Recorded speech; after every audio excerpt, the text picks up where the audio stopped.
తన సాధకుడు, పోరాట యోధుడు, త్యాగశీలి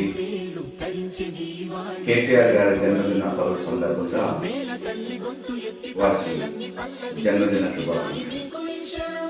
తెలంగాణ యావత్ 4.5 కోట్ల ప్రజానికం దీవెనతోని నిండా 100 ఏళ్ళు కాదు 1000 ఏళ్ళు వర్ధిల్లి ఆయుర్వేదాలతోనే అష్టైశ్వర్యాలతో వర్ధిల్లి ఈ తెలంగాణని సస్యశ్యామలం చేయడంతో పాటు అభివృద్ధి చెందిన రాష్ట్రంగా తీర్చిదిద్దడానికి వారి మేధస్సు, తెలివితేటలు, వారి త్యాగం ఉపయోగపడాలి.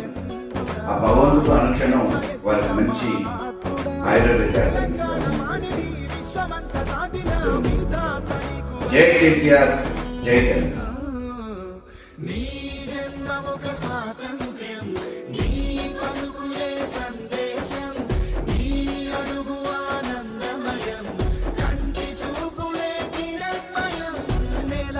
జారి పడ్డ చంద్రుడా మళ్ళీ జన్మ ఎత్తిన మహా